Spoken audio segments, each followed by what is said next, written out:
Hey everybody, all you meatheads out there, what is going on, my friends?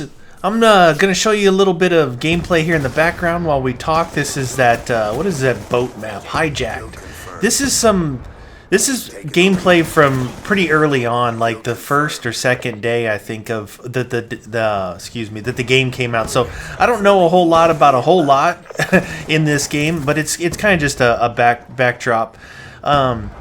And actually, about this game here, I think it's like a 30 and 15 game, something like that. Which personally, I don't think is that bad on this particular map because it can get a little chaotic. You can see that I just run right out down the middle. I don't care. I'm not gonna sit there and hide and be all concerned. I'm about running around and doing my thing. And like I said, my KD's terrible on this game right now. Mostly because I play with guns and Bentley and stuff like that. People on the East Coast of the United States, and I'm on the West Coast.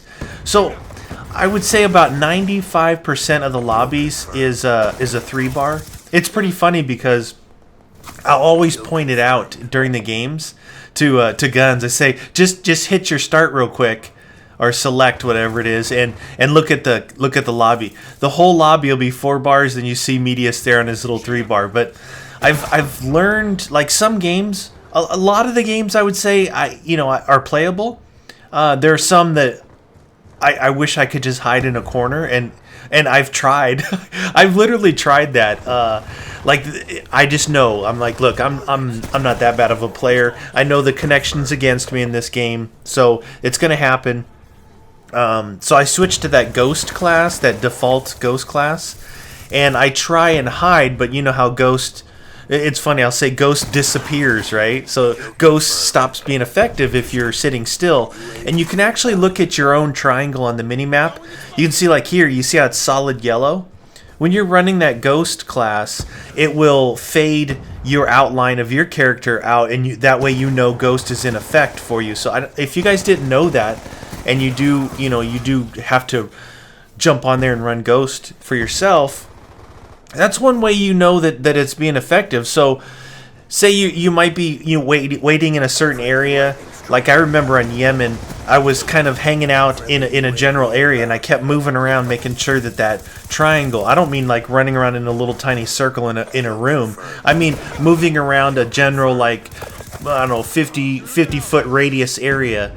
And they kept coming up there, and I wasn't on the map. So many people become real dependent on UAVs, and you can use that to your advantage with that ghost class.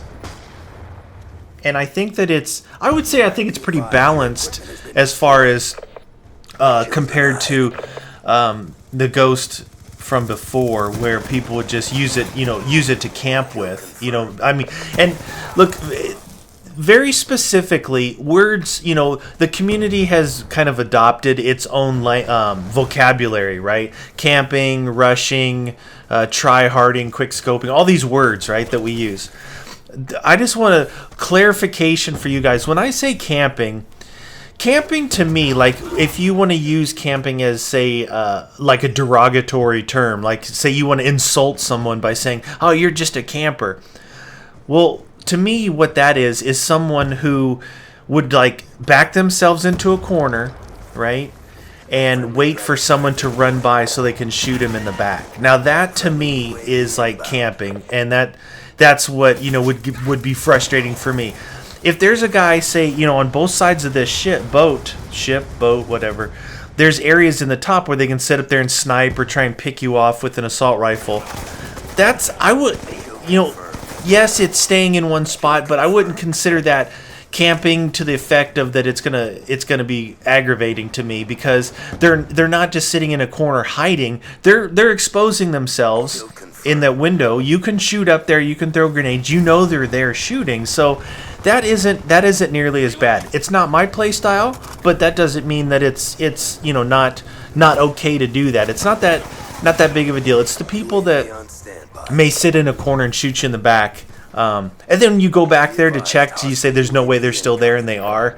That's what I consider camping. So kind of went off on a long explanation of that, but I think it might be time to like clear some of the vocabulary definitions up. You know, we all throw those terms out a lot. You know, throw those terminologies out there. You know, you camper, this, that, just because you're picking people off or something like that. But to me, that doesn't bother me nearly as much as someone who's just absolutely sitting in a corner.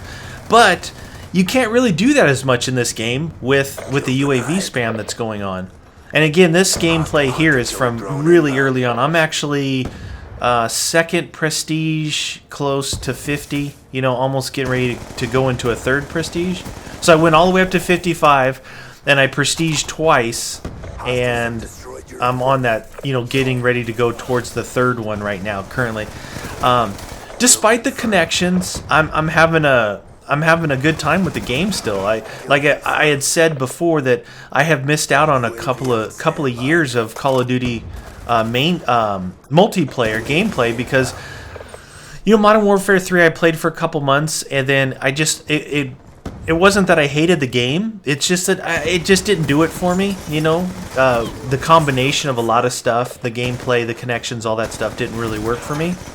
So instead of, you know, playing it and complaining about it, I just stopped playing it. But I missed out on it.